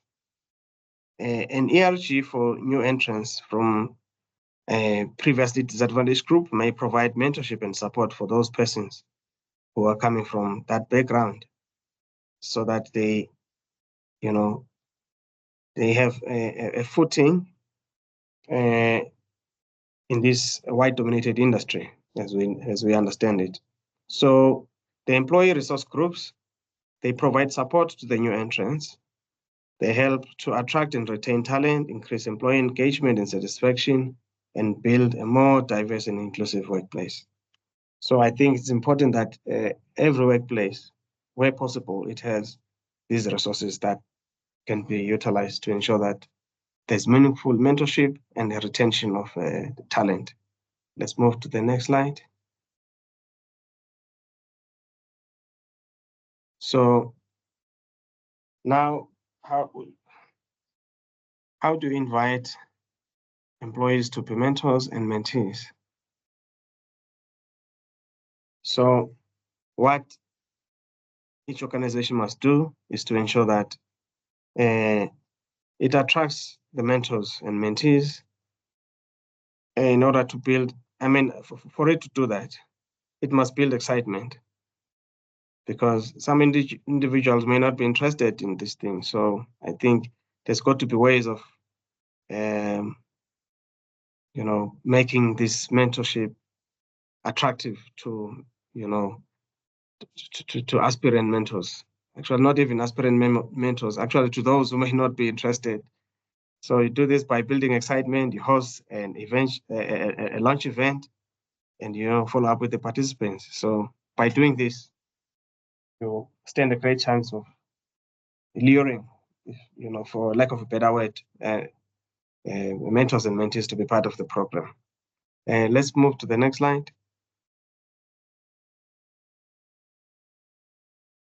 I think this can never be overemphasized again.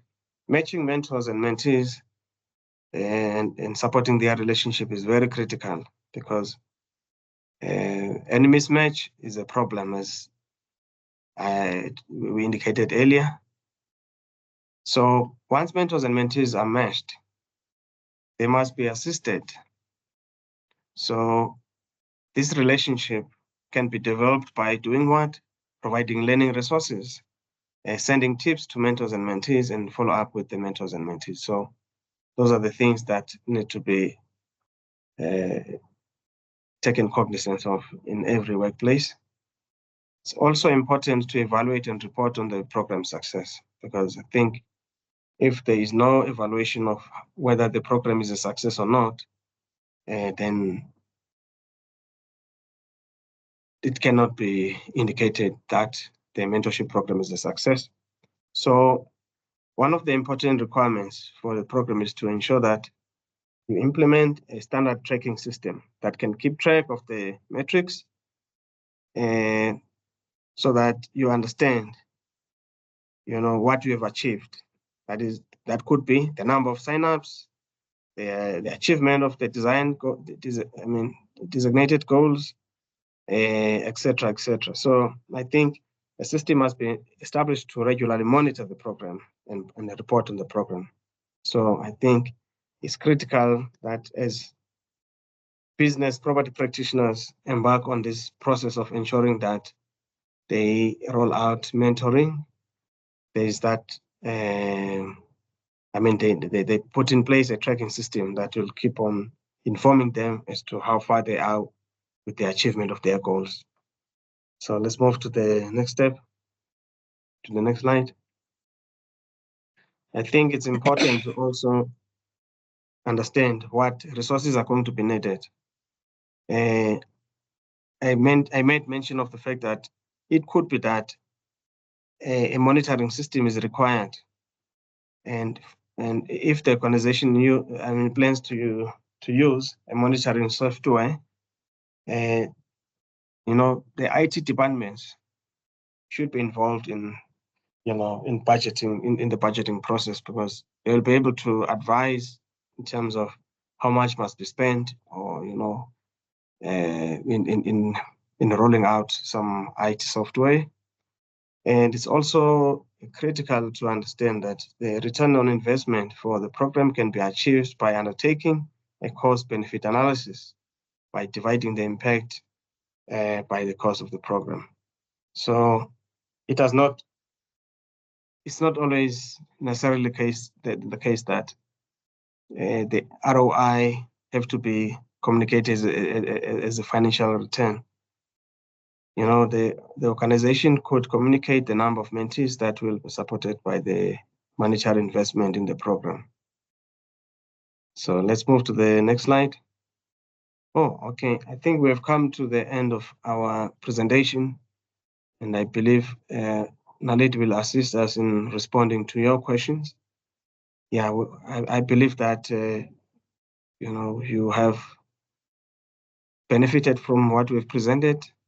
And you must also be mindful of the fact that, as we indicated earlier, we have another series of webinars that is coming. We will communicate the date. I think Naledi will inform you of the next date of the next webinar, which I believe will look at the practical implementation aspect of the program.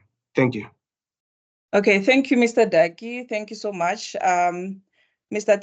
Clive Ashpole and Advocate Deborah Vale, thank you so much for the presentations today. I'm going to allow hands, and we're going to also look at questions and comments and inputs that are coming from the chat. Mr. Ashpole, there's a question from Kaminda on the chat, and she says, what is the responsibility of the receptionist as far as the mentoring is concerned? Do you want to maybe assist us with that one before I go to another question from the chat? I've unmuted everyone. Please raise your hands. We're going to come to the hands. Mr. Ashpole? Thank you, Naledi. Look, in my view, I don't think a receptionist is an appropriate person to do a mentoring program. I don't think the receptionist would have the necessary real estate knowledge, capabilities, and competencies to actually train a new entrant and to undertake all the necessary things that a mentor really has to do. It could be that the receptionist may become the administrator of the program and perform the administrative tasks relevant to the program, but I think that's as far as it would go. Okay, thank you so much, Mr. Ashpole. I have another one from Dimpo. When is the program starting for mentors?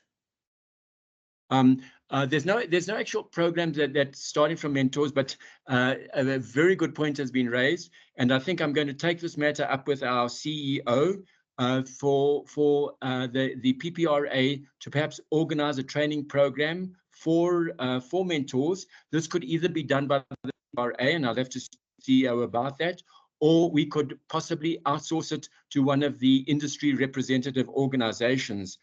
This is an excellent point. Please make a note of it, Naledi, and we'll definitely take that further. Okay, thank you. I have a last one from the chat for you, Mr. Ashpole, before we go to the hands. It says, it's from Tembi Talk. Where do you have an example of a mentorship program that you can share with us? Yes, I have a great example of a mentorship program.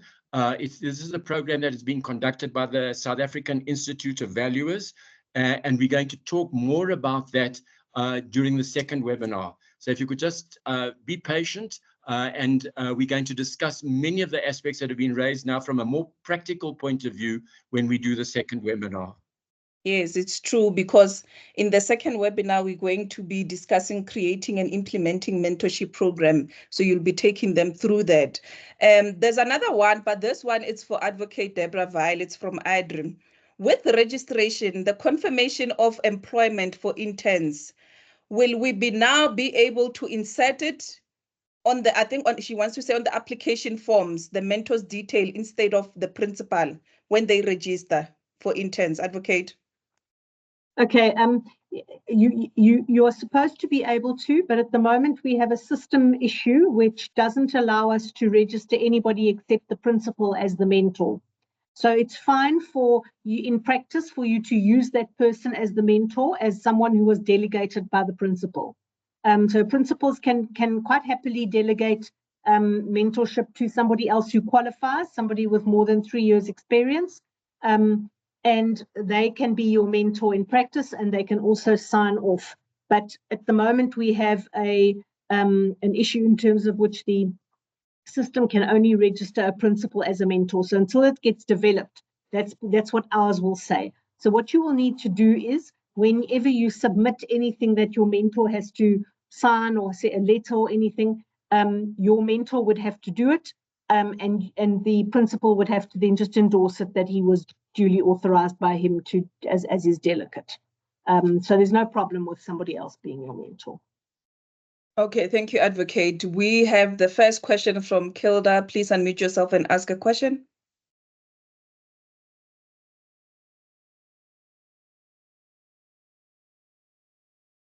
Kilda, maybe there's network issues. I will come back to you while you're sorting out to unmute. Let's go to Debbie.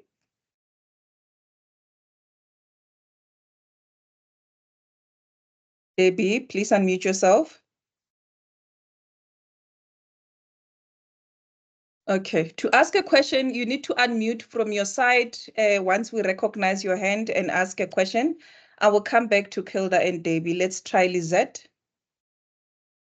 Please unmute yourself.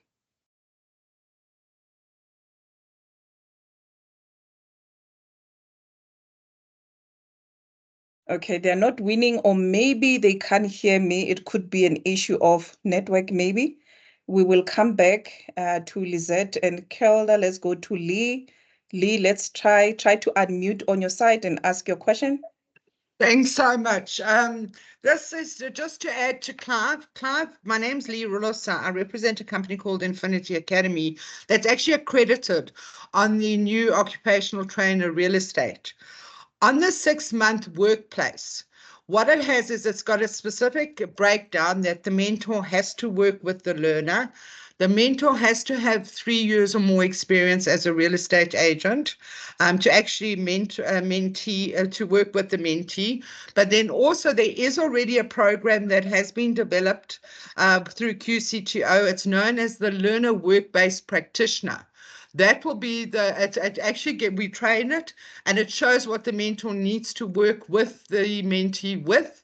And it also has what you call a swell, which is a whole work-based logbook to show that the learner or mentee is in fact learning on job, and that it forms part of the new NQF4, and all 3 comes back to us, and we've got to assess it. So that just to add to you wanting a little bit more information, Clive. So the workplace is part of the learner work-based practitioner, who would then be the qualified mentor working with the learner on job. I hope that adds value. Thank you so much, Lee. Yes, we are aware of it. Fundo is also working with the new occupational qualification, and we are going to be dealing with the practical training requirements of the new occupational qualification in the 3rd webinar. But you've raised a very important point, and I think it's going to answer a lot of the problems that some people have with this mentor-mentee relationship in the future. Thank you very much, Leah. Greatly appreciated. Clive, I'll send you the curriculum on the work-based practitioner, which will actually add value to your talk as well. Thank you so much, Leah. I do appreciate it, and I look forward to getting that. And then we can take it further. Wonderful. Thanks, Clive. Thank you so much. Let's try Kavir. I'll go back to Kilda and Lizette. Yes, good day, Naledi. Thanks for allowing me. I actually got 2 quick questions, if you'd allow me. One of which has been a gray area, especially for me, for a long time. And I just wanted some clarity around it, because I think it actually could progress or actually inhibit, the the suggested Mentee Mentor program in terms of transformation as well. Now, I hold an NQF level qualification, but I would need to be a principal, an appointed principal, before I do the qualification. And we work for an agency, and there can only be sometimes only one principal. So we actually in a bit of a limbo at the moment, because we've done the qualification, but we need to write the examination to become an official principal, which could then translate into the quality of mentors you have mentoring in such a program. So I just wanted to find out, if there's something that's going to be implemented for us to have more qualified principals in the industry coming from a previously disadvantaged background. That's the one question. And the other one is about the logbook. I think the logbook was a perfectly, vibrant tool to actually, meet this objective of a mentor-mentee type program. It would go to be evaluated and signed off with the PPRA. So I'm not sure why such a program was done away with, just to go back to re-implement a new version of the old logbook. Can somebody give me some understanding around that? Has something changed? I'm not sure. Thank you.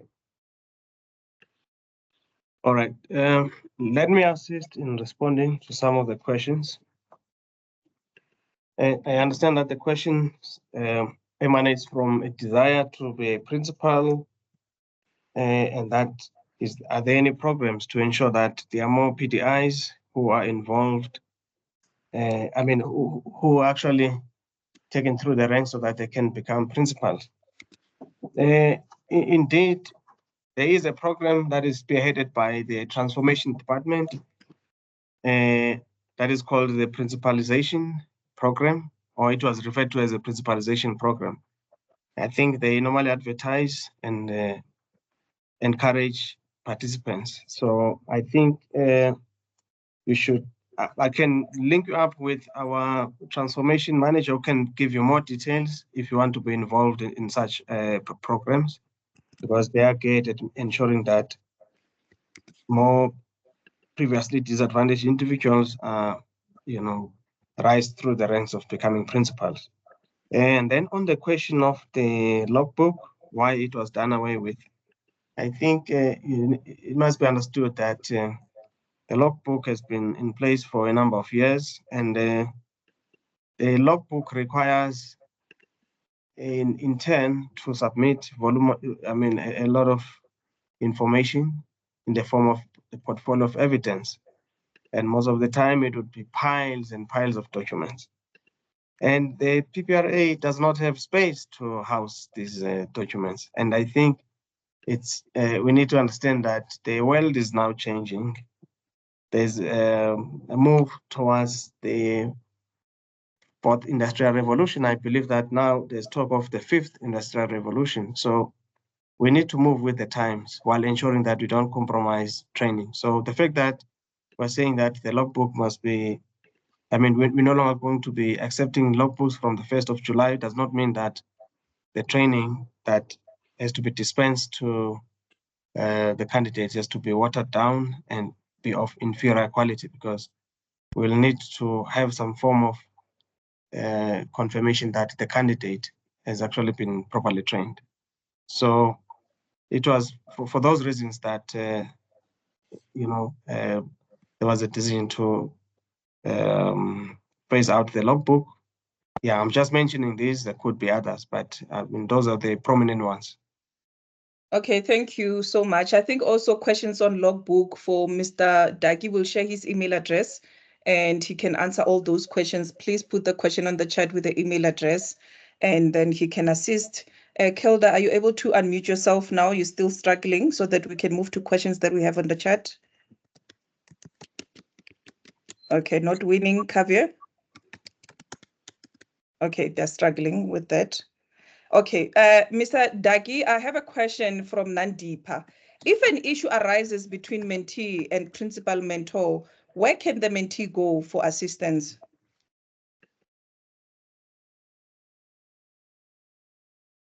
Naledi, maybe I can answer that. Remember that the mentor-mentee relationship is basically an internal relationship. And that is why I said you have to have the buy-in of the leadership of the enterprise, or you have to have an administrator who is basically running the mentorship program. So where there's a mismatch between mentor and mentee, and we're not basically achieving the desired objectives of the mentorship program, we need to go back either to leadership or to the administrator of the program to see what went wrong, and then a decision should be taken on how to rectify the matter. But really, it is an internal matter that needs to be resolved internally. Okay, thank you so much. Advocate Vale from Kaminda is asking, will it be a conflict of interest if the secretary also works as an agent part-time? It's not the problem is not that it's a conflict of interest. You must remember that your secretary or your receptionist or whoever can be in that position, but if they engage in any property practitioner activity, then they have to have a Fidelity Fund certificate. So then they must register as an intern. So there's nothing wrong with them doing secretarial work as well as being an intern, as long as they register with us and as long as they have their Fidelity Fund certificate. They can perform any activities that are not listed in the definition as a property practitioner activity without an FFC. But as soon as they start performing any property practitioner activity as it is listed in the definition in Section 1 of the Act, then they must have an FFC and they must register with us. Okay, thank you so much. We have a comment from Dimpo.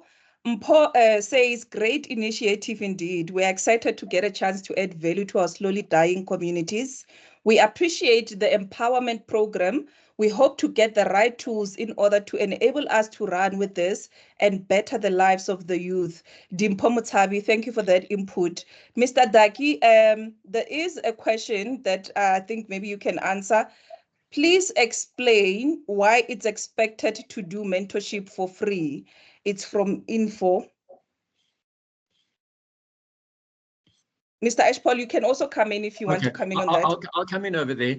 Yes. Look, again, as I've said, a mentorship relationship, and if everybody who has attended today will attend the second webinar, a lot of the questions that have been posed will be answered in that second webinar. But let me just say that because it's an internal initiative, it is actually part of the training costs of the organization to create a mentor-mentee relationship within that organization. So it's not really free. And I'm basically thinking that there might be certain tax advantages, and we'd have to follow up on this to find out if that is true.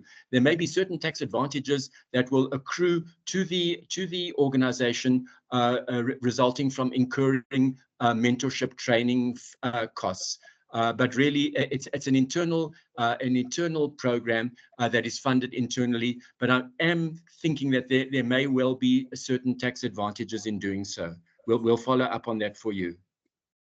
Okay, Mr. Ashpal, I don't know if you can clarify this one from Agasine. He says, I would love to join the program.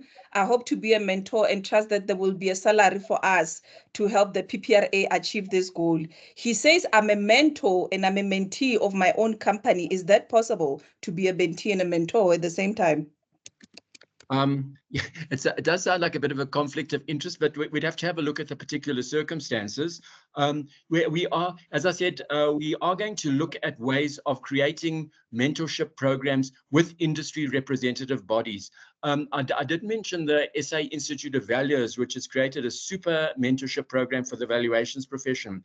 There, the mentors are the directors of the Institute of Valuers who do it free of charge. And as far as they're concerned, it's something that they're giving back to the sector. They identified that the sector was aging and not enough new entrants were entering into the valuers profession. And that's why they undertook this mentorship program. But as I say, there is, in fact, if I remember correctly, the directors of the SAIV who act as mentors do so free of charge. But there is a cost to the mentee. The mentee has to pay the cost of attending sometimes the group sessions. The mentee has to pay the costs if they need to travel to any property to do a valuation as part of the mentorship process. And I think the mentee pays a cost to the SAIV as well. But as I say, we're going to canvass that more fully at the next presentation. Okay, thank you, Mr. Ashpolo. So I think also it will answer a comment from Faith on the chat where she says, still mentorship should be a paid program for newcomers, especially in previously disadvantaged communities. And Faith, I think because of the next webinar, we're going to discuss how we're going to implement the programs and the steps thereof. So if you can attend on the 13th of June, we're going to highlight that more. So Mr. Ashpol, Advocate Vile, let me go back to the hands. We have a last hand before we close from Deborah. Please unmute yourself.